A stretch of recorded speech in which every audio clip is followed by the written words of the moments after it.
I'm convinced that we will destroy, unfortunately, a lot of employment. Just think of self-guided cars and all the drivers losing their jobs. Let's look at the bank employees and so on.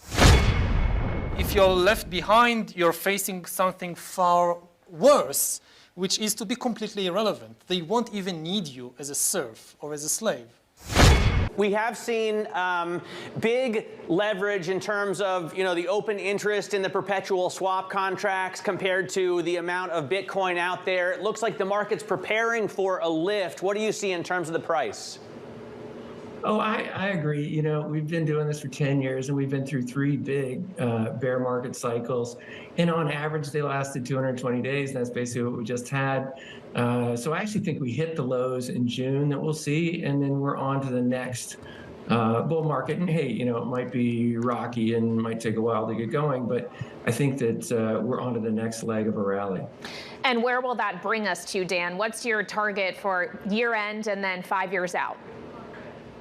Well, yeah, Bitcoin as a proxy for our industry has averaged 2.5x a year for 11 years. So that's always kind of my standard forecast, is that it'll probably keep going at that same growth rate for a while. But it is really important to remember Bitcoin's no longer everything. There was a time Bitcoin was 100% of the market, and then for a while, Bitcoin and Ethereum were essentially everything. Mm-hmm. Now there are many, many really important projects, and you've seen Bitcoin, rally a bit, but the real story is projects other than Bitcoin and Ethereum are rallying more. Welcome to the Crypto Teacher. And I come back with that video just to make you think. And we got Dan from Pantera Capital says the bull run is about to come. And guys, we know these fund managers can't tell you the truth. The billionaires don't tell you the truth. It's all the Hegelian dialectic. And we know when it comes to the actual bull run that we had, it came from the Fed printing money. What is the Fed doing now, people? They're shrinking the money. They're shrinking the money supply. Yes, are we going to have pumps and dumps? Yes, we will. But guys, we know it's all manipulated. Nothing goes straight up. Nothing goes straight down. But we know in cryptos and stocks is definitely manipulated. We can go to most stocks and most cryptos.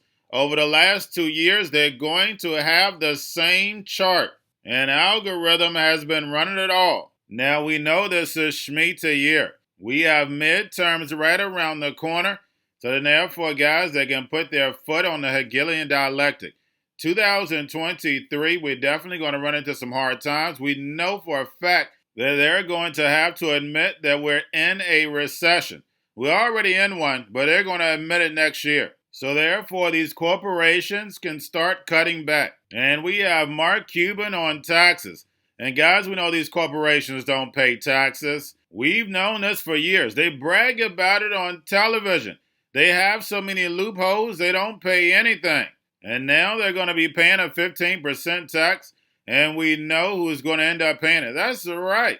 The sheep. Higher prices and more layoffs are on the way. But guys, what is the solution? Remember, the NWO creates the problem. Wait for the reaction and run in with the solution, because we're going to be running into hyper deflation. They're going to roll out the robots, algorithms, and drones. So therefore, they can pay each other with crypto while the sheep go inside the metaverse. And remember, the crypto teacher told you, because he knows when it comes to the New World Order, it's all planned out. You have a wonderful day. Look at the picture this way. The beginning, February 2020, COVID hits, and the Fed presses on the metal and increases the money supply at a very rapid rate, unprecedented rate. And people have to keep in mind that there's never been a sustained inflation in the world unless there has been a significant increase in the money supply prior to that inflation hitting. And that's just what happened in the United States. Since February 2020, the money supply has been growing at about 3 times the rate that it would normally be growing at if the Fed wanted to hit its 2% inflation target. And that's why we have a 0.5% inflation. We actually had a top number of 9.1 a couple of months ago. So that's the background. Now, the Fed chairman and the Fed governors have not been looking at the money supply. They've been trying to convince us that inflation is caused by something else besides growth in the money supply. You mentioned transitory. Remember those supply chain shocks and Putin and oil prices and this and that, everything under the sun but money. And actually, Chairman Powell did testify before Congress indicating that the money supply really didn't have any connection with economic activity. So that's the background. And the last 5 months has seen no growth in the money supply, over the last 5 months. That means that we will have, I think, a whopper of a recession coming next year. And the reason for that is that the Fed is not looking and not cognizant of this huge decline or flattening of the money supply growth. And when that happens, and they want to tighten even more with quantitative tightening, we're going to see ourselves in a good recession. So we will. Investor Mark Cuban speaking out, taking a shot at Senator Elizabeth Warren over her push to tax billionaires. I don't mind being taxed more. I wrote a blog 20 years ago saying it's the most patriotic thing you can do after military service is pay your taxes, because that's what allows everybody, to live and to prosper. But yeah, the idea of just soak the rich, billionaire tears that sell that cup. Mm-hmm. Screw you, Elizabeth Warren. You're everything wrong with politics. Okay. We're going to a different economy, and we're going to be learning more about that as we go. But clearly, we're learning that things can be done from remote locations. We're learning that technology can replace people even more than we thought. We're not going back to the same economy. We're recovering, but to a different economy, and it'll be one that is more leveraged to technology. And I worry that that is going to make it even more difficult than it was for many workers. In Silicon Valley, and my friends who work in technology know that what we did to the manufacturing workers, we are now going to do to the retail workers, the call center workers, the fast food workers, the truck drivers, and then even bookkeepers, accountants, insurance agents, lawyers, and on through the economy. So what happened to the manufacturing workers is a very clear sign. This effort. And China has big plans for this. They intend to seed their digital yuan into the global environment by giving it away to visitors at next winter's Olympics. When they arrive at the airport, they're going to get yuan digital wallets. They're going to receive digital yuan. They're going to use it throughout their visits to Beijing, and then they're going to take it back to their home countries. They see this as a huge advantage. Why? Because who controls the underlying protocols, who controls the underlying standards of the future of money will control the future of money.